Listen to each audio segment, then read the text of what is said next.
ndakumbira mondiba ai Mwari kamisi yangu yose Mwari waimoite kufa kwangu Mwari wekosandi usandidiseni Mwari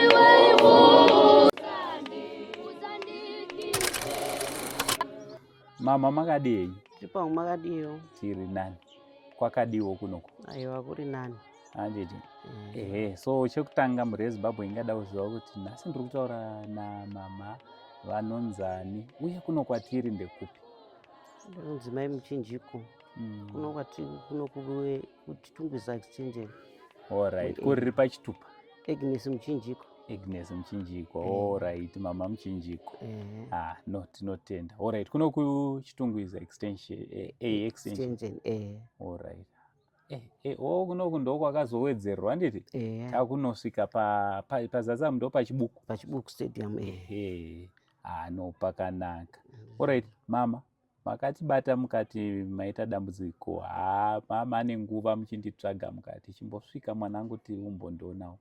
Mungada kuti tsanangurirawo kuti dambudziko ramakasangana naro idambudziko rei? Idambudziko remakumbo. Ichokwadi mwanangu ndaikutsvagai makumbo akatanga 2009. Yatanga riri ibvi richingozvimba richizvimba. Taenda kumaprivate wobva wambondidrena mvura wachibva wati arthritis. Ndaingoramba chibayawo majekiseni ndichienda kumaprivate ndichingopaya majekiseni ndichipiwa mapirizi. Kusvika ndakumboenda kuArendero. Arendero ikanditi makumbo enyu haachaiti. Ashata. Ndakuona kuti handichagoni kufamba kana kusimuka kudii ndakuona zvakurwadza usiku handicharari. Wati moenda monoiswa madhip replacement. Patazomboenda kuZambia. Alright. So kuArendero ndo vakazokuti hazvichagoneke kunoku. Ndo vakazokuti chimbotsvagewo kumwe. Ndo zvavakati hazvichakwanisiki bezvi. Zvakuda kuenda kumwe kuti munogadzirwa. Alright. Saka ndo pamakazoenda kuZambia. KuZambia ndakaenda baba wakanga arwara 2024. Alright. Tichibva tamboenda kuZambia. Tambounganidza mari dzekuti ndionewo kurapwa inini. Warwara ivo. Tadzoka futi. Takangoti Alright. Saka muri kuti muri pakati pekuunganidza mari yekuti munorapwa. Baba wavo vakabva warwara. Tadzoka futi waita zviri nani wabva warwara futi 2025. Warwara futi. Tabva tadzokera futi kuZambia. Ndokuona kuti mimi situation yenyu beta kutombomira mumuto baba vamborapwa. Ndaiona zvavo zvanga zvisa seni ndaimbotsetsera ndichifambawo ndichimbotsika. Sina tomboziva kuti makumbo angu atoshata. Ivo vanga varwarawo nei futi baba? Wanga waita hanzi chuma mudumbu. Saka mukaona kuti zvemakumbo beta umbomira. Sure. Ndaigona kufambawo ndichitsika. Ndaisaziva kuti zvichasvika pakundishatira kuti ndichasvika panguva ina yandiri. Saka baba warapiwawo kudaro wakuitawo zviri nani ndopandakaenda kumadhokota ekuZambia. Chibva ndatorwawo maX-ray wachibva wandiona wachibva vati futi zvakuda kuti muiswe mahip replacement. Muitwe futi operation. Mabhonzo akadyika. Asina kuita zvakanaka. Saka asi wakati manje kuno kuti noisa asi anotengwa kuSouth Brazil tinozo after 5 years mune muchibviswa futi mozoiswa mamwe. Saka pandakazodzokera kuArendero nga pane 2 months.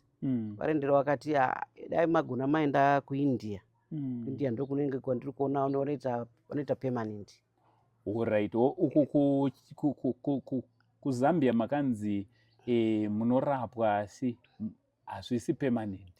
Tinozobvisa after 5 years. Kureva kuti motsvaga imwe mari futi. Monotenga kuSouth Africa monorapirwa. Zvino mari dzacho ona kuti hatizvikwanisi baba vashandi. Mwana anoshanda 1 ari kutibhadharirawo rendi pano nekutipawo mari yechikafu. Baba vacho havachashandi futi nekurwara kwavakaita. Kurwara kwababa kwakabva kwaita kuti ivo havachakwanisiwo kutonatsochiita. Mhuri yangu ndine 5 vana. Asi anoshanda vana vakangoroorwa vamwe asi vakagara vana zvavanoita. Mumwe wacho anoenda kuchikoro mudiki wacho ari form 4 so. Saka kunoti chikoro chemwana chakatarisana nemi. Apa baba ndo vakutokutarisaiwo kapa. Ndo vanoita zvese kuchera mvura yekugeza kunitakura handichacha ndichatakura. Ndinonga ndakagara anosvika mapureti kukotama handigoni. Kana kutema muriwo chaiyo handitokwanisi. masokisi chaiwo handigoni kupfeka zvazvo kungopfekedzwa. Hapana zvandichaita kungogara. Asi usiku handirari manje handiri kurwadziwa. Makumbo ashata, mabhonzo achandirwadza. Alright. Zvakaoma. Saka makaita maquotations here kuIndia. Mataura zvekuIndia ndini? Takaita maquotation ekuIndia. Saka wekuIndia wakati kugara muchipatara mari yacho kutodiwa kuti wandiite zvese 80,000. Kuzoendawo kumba kwaunogarawo nemazuva nekubhadharawo kwamune manonzi munogare. Nematikets. Inenge zvese neregere zvakusvika 15 pamwe chete. Kuti muende muri 2 futi uko handina ndakanzwa kuti vanhu vanoenda 2 tuko. Ndizvozvo. Neanonokutarisa. Ndizvozvo. Unofanira kuenda muri 2. Saka 15,000 ndo yanetsa. Ndo yanetsa. Kunze uko kune vakakutarisai, mune vana venyu vamwe vakatokutarisai vamusingatozive mimi, madzikoma enyu, vanin'ina venyu, hanzvadzi dzenyu, kunze uko vabereki venyu chaivo vakatokutarisai. Mungada uchemawo muchiti kudii kwavari? Ndiri kukumbirawo rubatsiro, ndakukumbirawo rubatsiro kuti ndigonewo kurapiwa, ndigonewo kufamba nekuitawo mabasa anoita vanhu vechikadzi kwacho handiwo achine ndakangogara. Vanoshandawo mumwe wanga anenge achirwara pavanenge vachishanda futi vachirwara. Saka zvakaoma. Dambudziko iri kwamuri rachinja sei upenyu hwenyu nemhuri yenyu? Rachinja zvakanyanyisa. Rachinja zvakanyanya zvekuti kana chikafu ngopota mwana wani ndiye akurirwa nebasa racho rese. Ndiye akungoita zvese, chatawanawo aishaya kubhadhara rendi patinogara pano zvinenge zveitombomuomera. Pamwe mwedzi anokwanisa kutombojamba ozokavha achikavha nekuti munhu mumwe chete.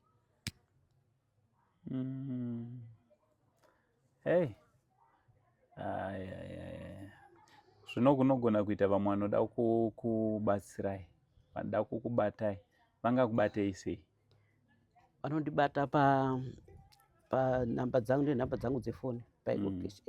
Alright. Dzinotiwo kudii nhamba dzefoni? 078 3 034 021. Alright.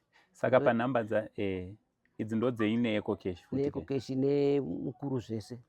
Alright. Saka tichaisa nhamba idzodzi pascreen dziripo 2 dzenyu pamwe chete nedzababa ndiri? Tongodzisa dziri 2 kuitira kuti vakafona kana kudii dzimwe dzikaramba dzimwe dzinodiniwo. Handi mune muri ngori pamwe chete nguva. Alright, ndizvozvo. Saka hama dzangu dambudziko kana richinge ratowira umwe wedu idambudziko rinenge ratotiwira tese. Mamiriro azvakaita panapa kungoshinga zvavo kwavaita nekuti takuita vhidhiyo, but vari kubatikana, patasvika vari kutobatikana zvekurevesa. Takutokumbirawo kuti ngatisundwewo mwoyo yedu, ngatisunzwewo kusundwa, tibatsirane namama kuti vange vari vanoenda kunorapwa. Pari kudiwa 15,000 USD. So takukumbira zvakare vaya vanogadzira maGoFundMe, ngatibatsiranei ticreate GoFundMe for mama, vanoisa maEcocash, vanoisa mukuru, World Remit, nhamba ndo dziriapo, vanoisa maWorld Remit kunyanya. Ndokumbirawo kuti tiisire nhamba dzababa nekuti ndo vari kukwanisa kutofamba pari zvino handiri? Vachienda kunokwanisa kunotora kuunganidza. MaEcocash munogona kuvaisira zvenyu zvichidaro. Kune vachakubatsirai? Dzababa dzababa tinadzo, dzababa tadziisa tangodziisa ipapa. Ndinongokumbirawo murubatsiro mhuri yeZimbabwe. Kumbirawo rubatsiro kuti ndikwanisewo kufamba, tiito mabasa anoitwa nevamwe vanhu. Ndinokumbirisawo. Ndinogona kundibatsirawo, ndinokumbira zvakanyanya. Aiwa, tinotenda kuti mhuri yeZimbabwe ichamira nemi. Vanombomira nevamwe, imimi vanozotadza nei kumirawo nemi? Hapana. Aiwa, tinongonamata kuti Mwari akuitire zvakanaka, mukwanise kunorapwa. Zita rangu semazuva ese ndinonzi Uncle Saindi, the only Zimbabwean uncle. Nhasi ndiri kuno kuchitungwiza Unit A extension kwandakazoona mama Agnes Muchinjiku vasiri kunzwa zvakanaka. Tichitenda kuti muchavabatsira, muchamira navo. For now ndichiti it's much love and God bless you all.